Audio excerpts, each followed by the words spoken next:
मसाले लाए हैं फ्रेश लॉक टेक्नोलॉजी जो रखे मसालों को हर समय फ्रेश। गोल्डी मसाले। नमस्कार, उत्तर प्रदेश की खबरों के साथ मैं हूं मनोज मानस। खबरों का रुख करेंगे उससे पहले आपको दिखाएंगे इस वक्त की अहम सुर्खियां। बंगाल में सीएम योगी का तूफानी चुनावी प्रचार। हावड़ा में गरजे योगी, बोले डबल इंजन सरकार बनाओ, टीएमसी की गुंडागर्दी और बंगाल की डेमोग्राफी चेंज होने से बचाओ। पूर्वांचल एक्सप्रेसवे पर उतरा राफेल जगुआर मिराज ने भी टेक ऑफ और लैंडिंग की। दुनिया ने देखा लड़ाकू विमानों का एयर शो। यूपी बोर्ड 10वीं 12वीं के नतीजे कल शाम 4 बजे जारी होंगे। 52,30,000 से ज्यादा छात्रों के परिणाम। 4 अप्रैल को पूरा हुआ था मूल्यांकन। 69,000 शिक्षक भर्ती मामले में अभ्यर्थियों का प्रदर्शन। विधानसभा का घेराव करने पहुंचे अभ्यर्थियों को पुलिस ने रोका। 19,000 सीटों पर आरक्षण का मामला। गाजीपुर में किशोरी की मौत पर बवाल। सपा डेलीगेशन पर ग्रामीणों का पथराव, कई पुलिसकर्मी घायल। हालात तनावपूर्ण, मामले को राजनीतिक रंग देने का आरोप। और यूपी में प्रचंड गर्मी का अलर्ट जारी। कई जिलों में पारा 45 डिग्री के पार पहुंचा। कई जिलों में तेज लू चलने की चेतावनी जारी। आप देख रहे हैं के न्यूज, खबरों का सारथी। और अब खबरें विस्तार से। अहम खबर सीतापुर से, जहां शॉर्ट सर्किट से भीषण आग की घटना सामने आई। 4 घर जलकर राख हुए। हादसे में 3 मवेशी भी जिंदा जलकर उनकी मौत हुई है। वहीं अन्य 5 गंभीर रूप से झुलसे हैं। हालत गंभीर बताई गई है उनकी। आग से लाखों की गृहस्थी भी खाक हुई है। कई परिवार बेघर हुए हैं। फायर ब्रिगेड करीब 1 घंटा देरी से पहुंची। ग्रामीणों ने खुद कड़ी मशक्कत से आग पर काबू पाया।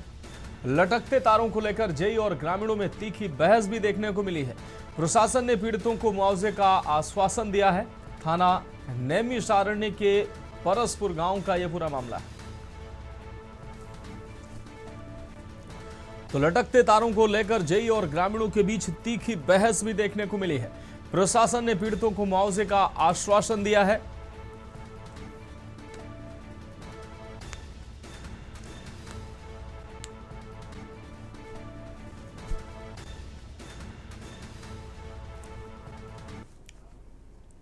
और अगली खबर हमीरपुर से है। अवैध असलहे से युवक को लगी है गोली। पेट में गोली लगने से युवक गंभीर रूप से घायल बताया जा रहा है। सीएससी में इलाज के बाद जिला अस्पताल रेफर किया गया है। मुस्कुरा थाना क्षेत्र का यह पूरा मामला है। तो पेट में गोली लगने से युवक गंभीर रूप से घायल बताया जा रहा है। सीएससी में इलाज के बाद जिला अस्पताल युवक को रेफर किया गया है। मुस्कुरा थाना क्षेत्र का है यह पूरा मामला।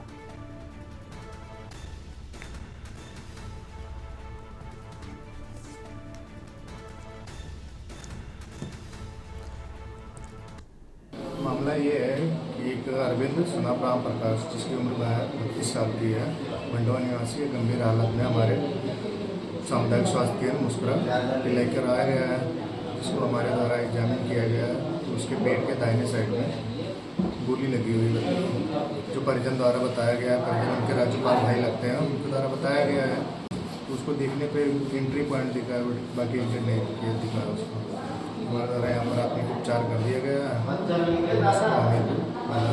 दिया गया है फर्दर इन्वेस्टिगेशन और ट्रीटमेंट के लिए। अब बढ़ेंगे अगली खबर की ओर। बुलंदशहर से अहम खबर, जहां ट्रक ने विक्की सवार को टक्कर मारी है। मौत हुई, टक्कर से व्यक्ति की मौत हुई है। आपको बता दें, मोपेड सवार की मौत से परिजनों का रो रो कर बुरा हाल है। पुलिस ने शव को कब्जे में लेकर पोस्टमार्टम के लिए भेजा है।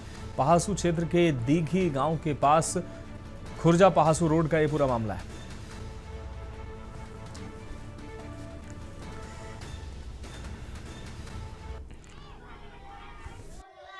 हमारे भाई थे, फेरी करके आए थे, तो ये जमा से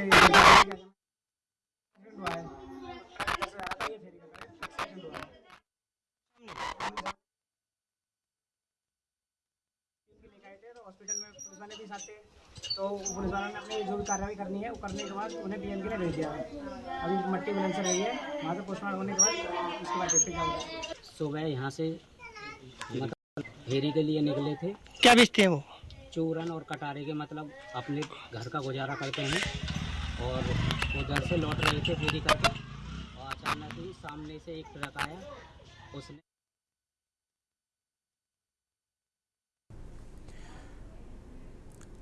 अब बढ़ेंगे अगली खबर की ओर। माध्यमिक शिक्षा परिषद उत्तर प्रदेश द्वारा हाई स्कूल और इंटरमीडिएट परीक्षा 2026 का परिणाम 23 अप्रैल 2026 को शाम 4 बजे घोषित किया जाएगा। बोर्ड की ओर से ये रिजल्ट प्रयागराज स्थित मुख्यालय से जारी किया जाएगा। इस संबंध में निर्देश जारी कर दिए गए हैं। जानकारी के अनुसार यूपी बोर्ड के लाखों छात्र छात्राओं का इंतजार अब खत्म होने जा रहा है, जो लंबे समय से अपने परिणाम का इंतजार कर रहे थे। छात्र अपना रिजल्ट यूपी MSP की आधिकारिक वेबसाइट और डिजी लॉकर के माध्यम से देख सकेंगे। बोर्ड की ओर से यह स्पष्ट किया गया है कि रिजल्ट जारी होने के बाद वेबसाइट पर एक साथ भारी ट्रैफिक होने की संभावना रहेगी, इसलिए छात्रों को धैर्य रखने की सलाह दी गई है।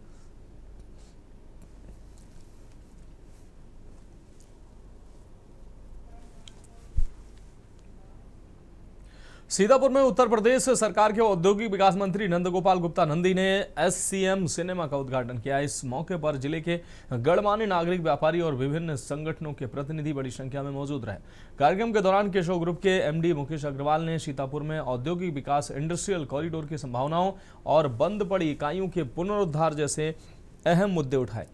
मंत्री नंदी ने अपने संबोधन में कहा कि सीतापुर की भौगोलिक स्थिति बेहद महत्वपूर्ण है और सरकार यहां औद्योगिक विकास को प्राथमिकता दे रही है। उन्होंने भरोसा दिलाया कि एक्सप्रेस वे के आसपास और औद्योगिक क्षेत्रों का विकास कर रोजगार के नए अवसर पैदा किए जाएंगे।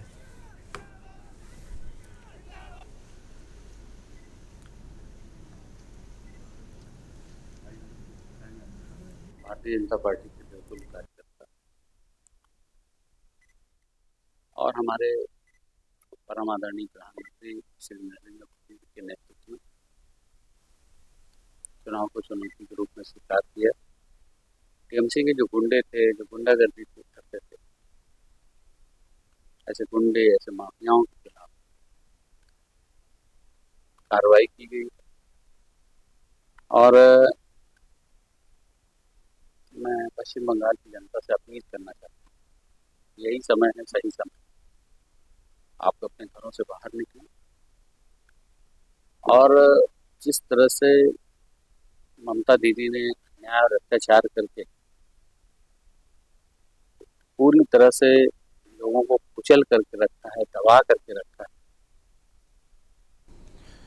बढ़ेंगे अगली खबर की ओर। कानपुर में महिला आरक्षण बिल पर संसद में विरोध करने को लेकर कांग्रेस नेता राहुल गांधी और अखिलेश यादव का पुतला फूंका गया है। रामकृष्ण नगर के पास भाजपा युवा मोर्चा के नेतृत्व में महिला कार्यकर्ताओं द्वारा पुतला दहन किया गया। इस दौरान हाथों में महिलाओं के सम्मान में भाजपा मैदान में नारों की तख्तियां लिए कार्यकर्ताओं ने जमकर नारेबाजी की।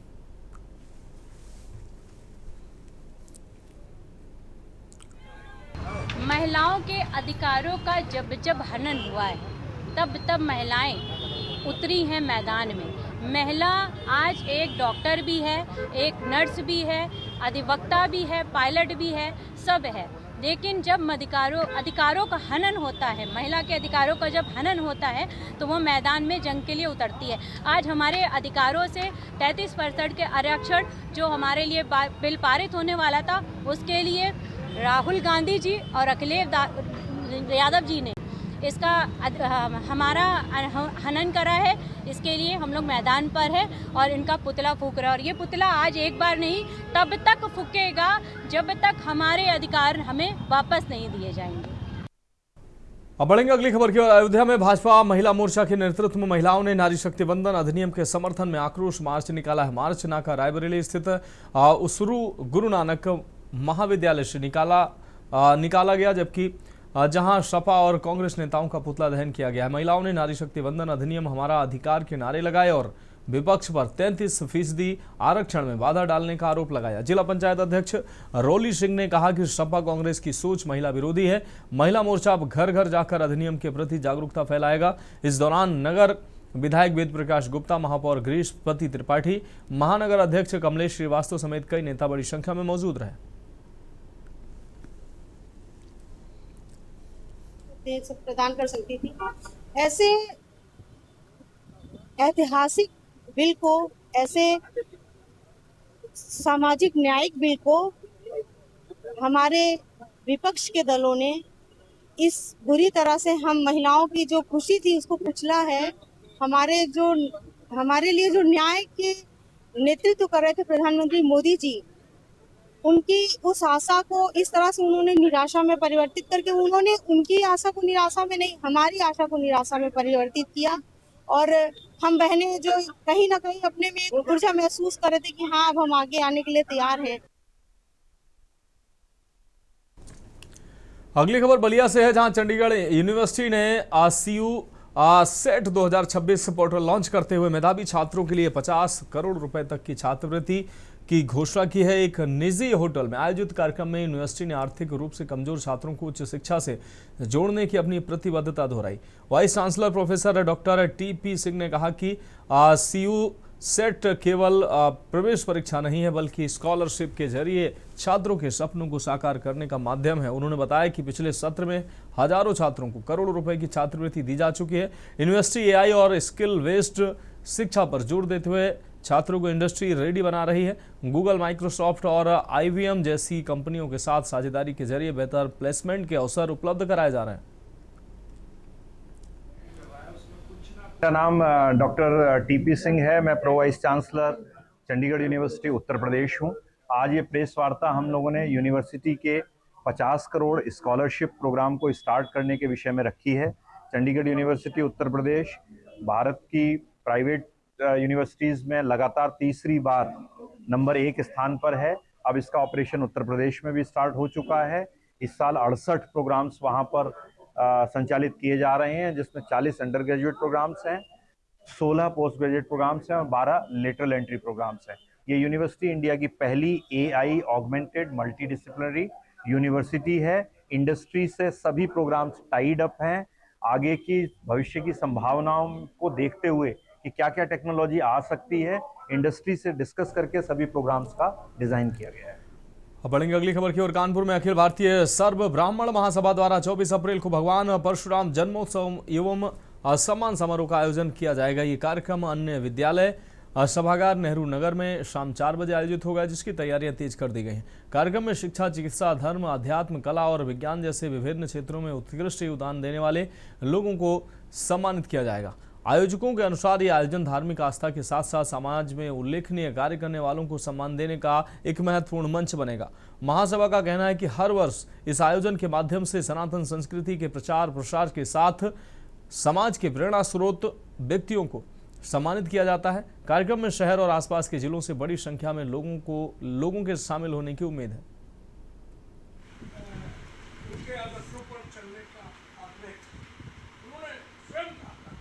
विद्यालय नेहरू नगर के सभागार में हम परशुराम जन्मोत्सव मनाने के लिए एकत्रित होंगे और सभा करेंगे। भगवान परशुराम को भगवान मान करके परसों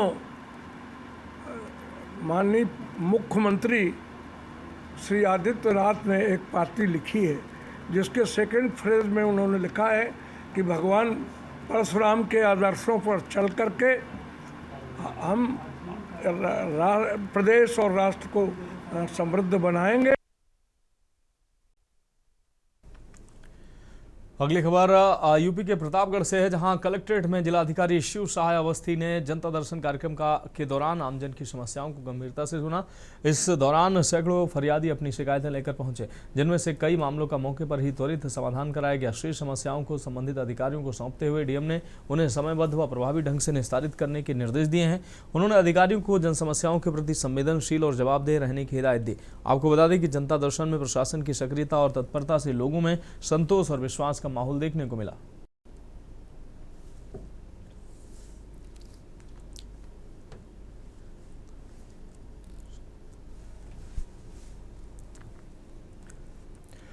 यूपी के कौशाम्बी जिले की पुलिस ने एक बड़ी सफलता हासिल करते हुए चोरी, स्नैचिंग और गुम हुए मोबाइल फोन को बरामद किया है। आपको बता दें, CEIR पोर्टल और सर्विलांस की मदद से पुलिस ने 92 मोबाइल रिकवर कर उनके असली मालिकों को सौंप दिए हैं। इन मोबाइलों की कीमत करीब 22 लाख रुपए बताई जा रही है। जनपद के सभी थानों की पुलिस टीम ने संयुक्त रूप से अभियान चलाया है। CEIR पोर्टल पर दर्ज शिकायतों के आधार पर मोबाइल फोन को ट्रैक किया गया और तकनीकी साक्ष्यों का गहन विश्लेषण कर उनकी लोकेशन प्राप्त की।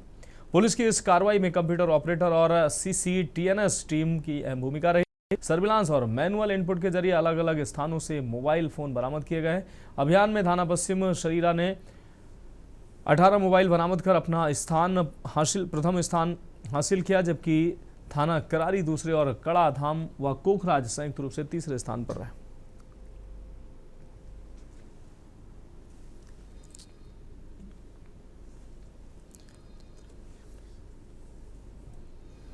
जनपद कौशाम्बी में जो सीओ मंझनपुर है, इनके नेतृत्व में CEIR पोर्टल की समीक्षा होती है। जिस भी किसी व्यक्ति का मोबाइल खो जाता है वो CEIR पोर्टल पे कंप्लेन कर सकता है। तो पिछले कुछ दिनों में जो मोबाइल खोए हैं और जिनकी कंप्लेंट्स हमें प्राप्त हुई, उनमें से 92 मोबाइल बरामद किए गए हैं। ये पहले CEIR पोर्टल के माध्यम से उसकी ट्रेसेबिलिटी को चेक किया जाता है और जब मोबाइल चलता है, कहीं पे भी ट्रेस होता है, तो फिर संबंधित थानों की टीम जाके उसको बरामद करती है। ये 92 मोबाइल आज जो इनके मोबाइल धारक हैं, जो इनके ओरिजिनल ओनर्स हैं, उनको बुला के और यहाँ इनको सुपुर्द किए जा रहे हैं। इनकी मार्केट कीमत लगभग 20 से 22 लाख रुपए के आसपास है।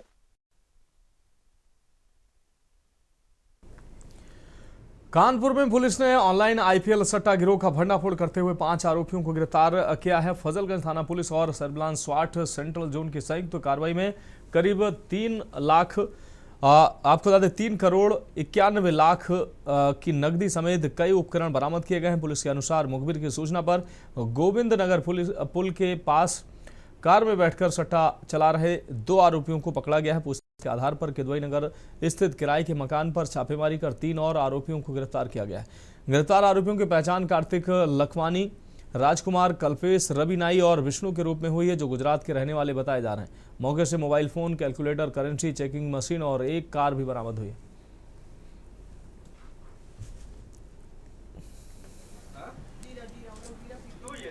ये इलीगल IPL का बेटिंग चल रहा था और इस बेटिंग में इनके पास एक मास्टर ID है। 5 लड़कों को पकड़ा गया है।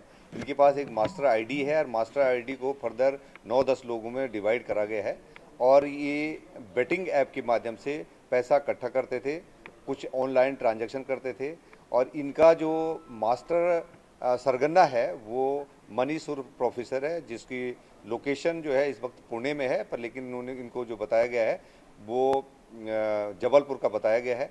इनके पास से 3 करोड़ 91 लाख 50 हज़ार रिकवर हुआ है। जो बेट में जीत जाता था कुछ पैसों का ये लेन देन करते थे।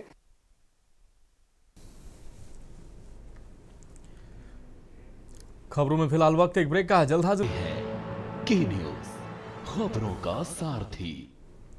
ब्रेक के बाद उत्तर प्रदेश की खबरों में एक बार फिर से आपका स्वागत है। बढ़ेंगे अगली खबर की ओर। खबर संभल से है, जहां सदर तहसील क्षेत्र स्थित शाही जामा मस्जिद को हरिहर मंदिर होने का दावा करने वाली याचिका पर सिविल जज सीनियर डिवीजन आदित्य सिंह ने सुनवाई करते हुए 26 मई को अगली सुनवाई करना तय किया है। मामले में सुप्रीम कोर्ट के स्टे के मद्देनजर कोर्ट ने 1 माह से अधिक आगे की सुनवाई निर्धारित की है। आपको बता दें कि 8 याचियों ने सिविल जज सीनियर डिवीजन कोर्ट में 19 नवंबर 2024 को अर्जी दाखिल की थी। हिंदू पक्ष के अधिवक्ता श्री गोपाल शर्मा ने बताया कि 26 मई की अगली डेट मिली है। न्यायालय के पूर्व में जारी आदेश को लेकर मस्जिद की ओर से सुप्रीम कोर्ट में अपील कर रखी है, जिसमें स्टे के बाद कोई आदेश नहीं आया है। वहीं शाही जामा मस्जिद पक्ष के अधिवक्ता शकील अहमद वारसी ने बताया कि सुप्रीम कोर्ट के स्टे के चलते न्यायालय ने अगली तारीख तय कर दी। आज इसमें 26/5/2026 नियत कर दी गई है। अच्छा, क्या ग्राउंड होने पर सुप्रीम कोर्ट में विचाराधीन है। सुप्रीम कोर्ट में सुनवाई नहीं हुई, अभी सुनवाई नहीं हुई है, इसलिए 26/5/2026 नियत कर दी।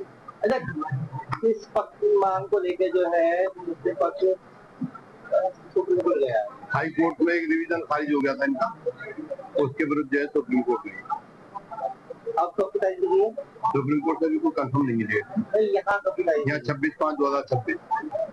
आप किस पक्ष से वकील हैं? मैं इसमें जामा मस्जिद का वकील। क्या नाम है आपका? शकील अहमद वारसी एडवोकेट।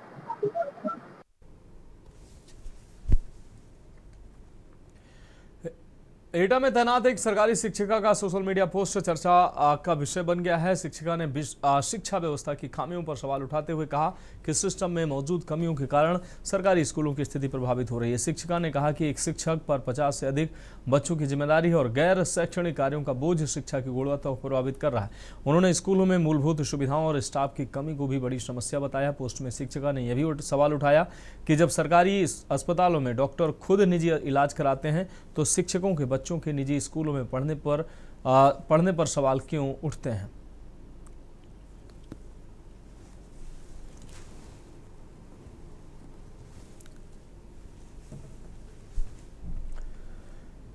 बढ़ेंगे अगली खबर की ओर। सुल्तानपुर में नारी शक्ति वंदन अधिनियम के विरोध को लेकर महिलाओं में आक्रोश देखने को मिला है। महिला जिला उपाध्यक्ष चंदन नारायण सिंह के नेतृत्व में बुधवार को महिलाओं ने नगर में पदयात्रा निकालकर विरोध प्रदर्शन किया है और तिकोनिया पार्क पर विपक्षी दलों का पुतला दहन किया है। पदयात्रा के दौरान महिलाओं ने विपक्ष के खिलाफ नारेबाजी करते हुए कहा कि अधिनियम महिलाओं को राजनीति में उचित भागीदारी और सम्मान दिलाने वाला महत्वपूर्ण कदम है।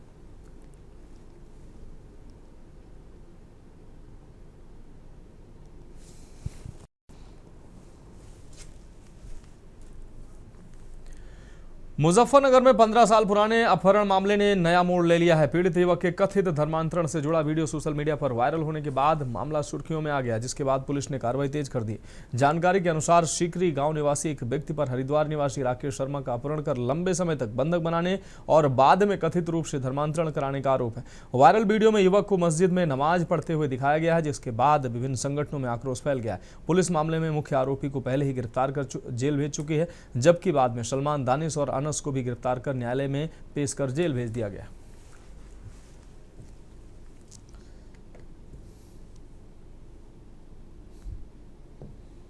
थाना भोपा अंतर्गत ग्राम सीकरी से एक धर्मांतरण का मामला प्रकाश में आया था, जिसके संबंध में सुसंगत धाराओं में थाना भोपा पुलिस द्वारा अभियोग पंजीकृत करा गया था। इस मुकदमे में 4 नामजद अभियुक्त थे, जिनमें से एक अभियुक्त की गिरफ्तारी दिनांक 19 तारीख को हो चुकी थी।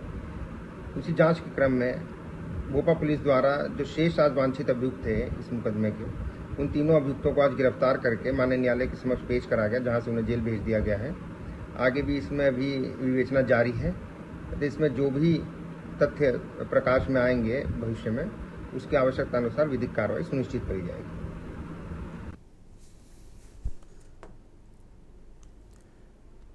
अब बढ़ेंगे अगली खबर की ओर। अमरोहा के आदमपुर थाना क्षेत्र में पुलिस ने लंबे समय से फरार चल रहे आरोपी महिला को गिरफ्तार कर लिया है। महिला पर दुष्कर्म के बाद किशोरी का जबरन गर्भपात कराने का गंभीर आरोप है। आपको बता दें, पुलिस के अनुसार मुख्य आरोपी भाई पहले ही जेल जा चुका है, जबकि उसकी बहन कुसुम साक्ष्य मिटाने के आरोप में फरार थी।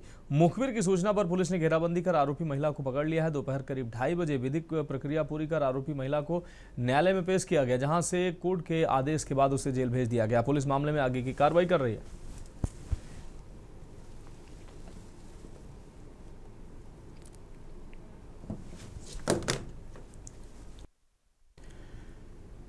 अयोध्या में नवनियुक्त डीएम शशांक त्रिपाठी ने रामलला के दर्शन के बाद पदभार ग्रहण किया है। सर्किट हाउस में उन्हें गार्ड ऑफ ऑनर दिया गया है। अधिकारियों ने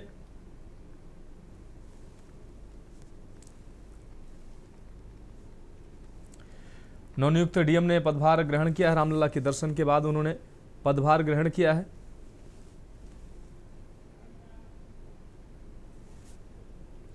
तो फिलहाल उत्तर प्रदेश की खबरों में अभी के लिए मेरे साथ इतना ही। मुझे दीजिए इजाजत और आप देखते रहिए के न्यूज़ इंडिया।